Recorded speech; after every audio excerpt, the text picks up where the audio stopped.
Hey guys, welcome back to my channel. I know it's been a long time coming, but during my absence I've been trying to work on getting my life together, mainly financially, and thanks to coronavirus, it seemingly put me back at square one. So, anyway, let's just jump right into this look inspired by the devil's lettuce.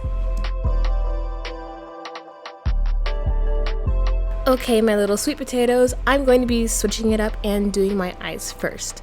I'll be using P.louise base shade 4. Here is my first time using the base, so it's going to be a little touch and go here throughout the video as I navigate how to utilize this properly. I mainly start off by patting the base over my entire lid. Should have used a bigger brush to get this done a lot more efficiently. Now I know for next time, using Sugarpill's Capsule Collection C1 Pink Edition, I'm going to use the shade Radiate and a fluffy blending brush and apply that to the inner 2/3 of my crease, blending up to my brow. Okay, come through pigment. Next, using the Stacey Marie Carnival palette, I'll be using the shade Envy and placing that color into the inner third of my crease with a pointed blending brush. I noticed the eyeshadow is getting patchy, still not 100% sure why, but that's okay. Because with the shade Bulletproof from Sugarpill, I'm going to use that to cover my little faux pas here.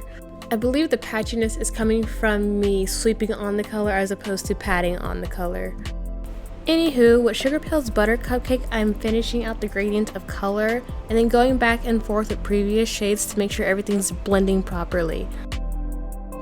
With the P.louise base again and a rounded flat brush, I'm going to cut my crease 2/3 of the way.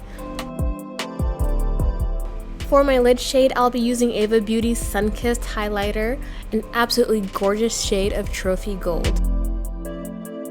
With a flat brush, I'm going to pat this pigment all over my lid where I cut my crease. Okay, I went ahead and finished one eye off screen so you can anticipate what the final product will look like. Okay, let's get into this angel wing using Anastasia Beverly Hills Jet Waterproof Cream Eyeliner and their 7B angled brush, bring the eyeliner from the upper 2/3 of the crease down to the tear duct. Then go ahead and wing it out. The wing should be parallel to the end tail of your eyebrow. Once that's done, go ahead and fill it in as per usual. With P.louise base, I am prepping my under eye for shadow and cleaning up the wing. Using these appointed shades from these two palettes, I'm going to begin colorfully smoking out my lower lash line. With a pencil brush, I start out with the shade Wifey and then transition to the shade Flame Point from Sugarpill. I then finish that transition with the shade Buttercupcake from Sugarpill. For added drama, I go in with Jet and smudge out the color with a pencil brush. I then further the blend with the shades Moon and Wasted from the Carnival palette. Okay, now the fishtail brows. Start lining your brows and just before the arch, bring up a tail. Fill in the front of the brow with hair-like brush strokes. Then curve down from the tip of the brow and fill that in, blending it in with the hair strokes from earlier. Then go ahead and fill in the tail of your brow, leaving a space in between. Once I'm done, I clean up around the brow with some more P.louise base. And there you have it, fishtail brows. Now mixing Mare on Paradise paint in the shades Dark Pink and White, I'm going to line the cut of my crease all the way to the tip of the wing. Here, the brush I'm using is a precision paintbrush I got off of Amazon. I'll list the link in the description. Then with Ofra Cosmetics Stairway to Heaven, I'm going to line the inside of my cut crease. I'll clean up any bumpiness or mistakes with NYX Cosmetics Liquid Matte Eyeliner. I line in short little sections just so it's more consistent and there's less room for error. Damn son, that's clean. Now finishing up by tight lining my waterline with ColourPop's Exit eyeliner, then lining below it with Jet from earlier. So now the eyes are done. You can stop here and add some lashes if you like, but if you'd like to continue with me on this journey, continue watching. All I did here was add a lot of blush from my cheekbones up to my temples and sketched out the word Kush. I won't add commentary on this part because the lips almost ruined my look. You'll see why later. For the smoky effect, I'm using Benig's Clown White Cream Face Paint. With a fluffy brush and a pencil brush, I'm applying that to the little sections that I sketched out. I'm blending out the white in certain areas and concentrating it in others to give some illusion of a smoky effect.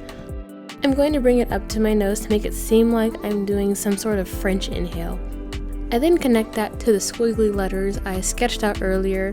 Make sure all the letters connect so it seems like it's one cohesive stream of smoke. This doesn't have to be perfect. Smoke doesn't necessarily have an exact shape. With my finger, I'm going to blend out the color so it looks more like a vapor and less like a solid. Once that's done, I set the whole thing with translucent powder. Now with the white Paradise paint, I'm going to sloppily outline the letters, and bam, it's done. Now I'm just going to add some lashes. These are TL4 lashes from Tati Lashes. Using a green neon pigment from Shop Fleeky Friday, I'm going to add some pizzazz to the inner corners of my eyes. Just look at how vibrant and in your face that neon pigment is, like damn. Also, I was using an ABH lipstick, I forgot which shade, but no matter what I was doing, it was just coming out patchy, so I gave up, as you can see. Anyway, let me go put on a wig and wrap this up. Here it is, it's all done. I added some contacts for some added effect. These are the gritting white contacts from TTDI. I will go ahead and leave a link in the description. I really like how vibrant this look came out. There are some aspects I'd like to revisit, the smoke effect for example, and a better choice of lipstick, but other than that, I think it's pretty badass. If you like this video, make sure to give it a big thumbs up, and if you're not subscribed, go ahead and hit that subscribe button, baby. Until next time, Alley Cats, I love you guys, stay safe, and practice social distancing.